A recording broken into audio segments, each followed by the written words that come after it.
गुरु हो गए हैं मार्गी। जुपिटर के मार्गी अतिचारी होने से जो फायदा सिंह राशि को इन आने वाले 3-4 महीने में होने वाला है, अप्रैल, मई और जून के महीने में, आज उसके ऊपर पूरी प्रेडिक्शन करेंगे। लेकिन उससे पहले मैं आप लोगों को ये बताना चाहता हूँ कि गुरु अभी तक वक्री चल रहे थे। 11 मार्च के पहले जब गुरु वक्री थे, तो एक्चुअल में ज्योतिष के अनुसार कोई भी प्लेनेट जब वक्री होता है तो देखने को लगता है कि वह अपनी उल्टी चाल चल रहा है, पीछे की तरफ चल रहा है, लेकिन ऐसा होता वास्तव में नहीं है। पृथ्वी की जो सामान्य गति होती है वह बढ़ जाती है, जिसकी वजह से बाजू में चल रहे प्लेनेट को देखकर लगता है कि अब वह पीछे की तरफ चलने लगा है, लेकिन फिर भी वक्री तो वक्री है। ये अपना पावरफुल प्रभावशाली असर राशि पर दिखाता ही है। तो कैसा जाएगा आने वाले 3 से 4 महीने सिंह राशि वाले जातकों का, आज हम उसके ऊपर चर्चा करेंगे। गुरु के मार्गी होने के बाद, शनि के अस्त होने के बाद, तो सिंह राशि वाले जातकों, आपकी एक दैविक राशि है। जो सूर्य है वह देवग्रह माने जाते हैं और गुरु उनके परम मित्र माने जाते हैं। जैसा आप लोगों को स्क्रीन पे चार्ट दिख रहा है, यहाँ पे प्रथम भाव में चंद्रमा बैठे हैं, तो यह सिंह राशि हो गई। जो आपके लगन के स्वामी है वह अष्टम भाव में बैठे हैं। अष्टम भाव में बैठना बहुत अच्छी पोजीशन तो नहीं मानी जाती है, लेकिन 15 अप्रैल को इनका गोचर भाग्य स्थान पे हो जाएगा, तो आप लोगों का 15 अप्रैल के बाद भाग्य बढ़ने की पूरी संभावना दिखाई दे रही है। साथ में गुरु यहाँ पे आपके त्रिकोण के ग्रह है, त्रिकोण के मालिक हैं।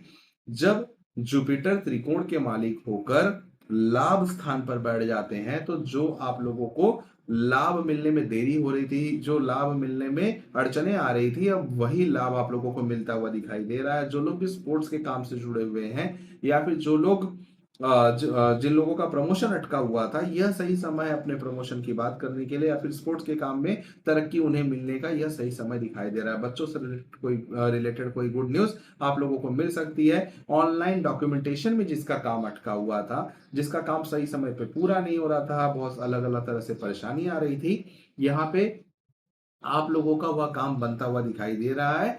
गुरु के मार्गी होने की वजह से यहाँ पे लग्जरी, कंफर्ट और गेन्स भी आप लोगों को यही जुपिटर यहाँ पे बैठ के देते हुए दिखाई दे रहे हैं। बच्चों से रिलेटेड जैसे मैंने कहा, पढ़ाई एजुकेशन के लिए बहुत अच्छा समय है। डिसिप्लिन बनाकर चले, ये एक अच्छा समय है अपने परीक्षा में अच्छे मार्क्स लाने का, पढ़ाई करके आगे बढ़ने का।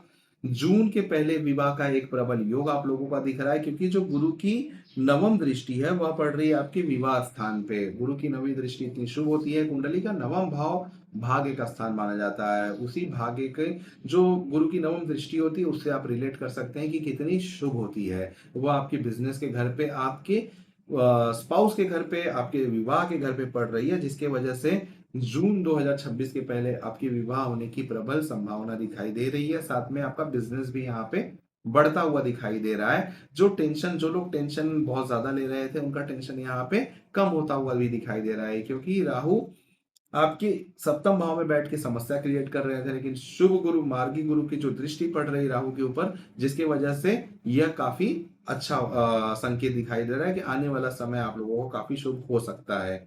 सिल्वर का एक टुकड़ा, चांदी का एक टुकड़ा आपको अपने घर के नॉर्थ वेस्ट डायरेक्शन में जरूर रखना चाहिए। अपने घर के सेंटर में खड़े हो जाइए, कंपास एप्लीकेशन से देखिए चारों तरफ घूम के कि NW कहाँ पे लिखा हुआ है। नॉर्थ वेस्ट जहाँ पे आ रहा है, वहीं पे आपको सिल्वर का एक टुकड़ा, वहां पे आप लोगों को नॉर्थ वेस्ट डायरेक्शन में रहना है। शनिवार को अगर आप लोग अंगूर का डोनेशन कर सकते हैं, तो ये आपकी मानसिक स्थिति को बहुत मजबूत भी करेगा, आपके केतु को बैलेंस भी करेगा, उनके नेगेटिव इंपैक्ट्स को कम भी करेगा। इसके अलावा सिंह राशि वाले जातकों को जो भी प्रेडिक्शन चाहिए, अपने पर्सनल कुंडली पे मुझे नीचे दिए गए नंबर पर कॉल कर सकते हैं, व्हाट्सएप कर सकते हैं। मैं कोशिश करूंगा जल्द से जल्द आप लोगों को सही उत्तर देने के लिए। चलता हूं, मिलूंगा नए वीडियो के साथ। हरि ओम।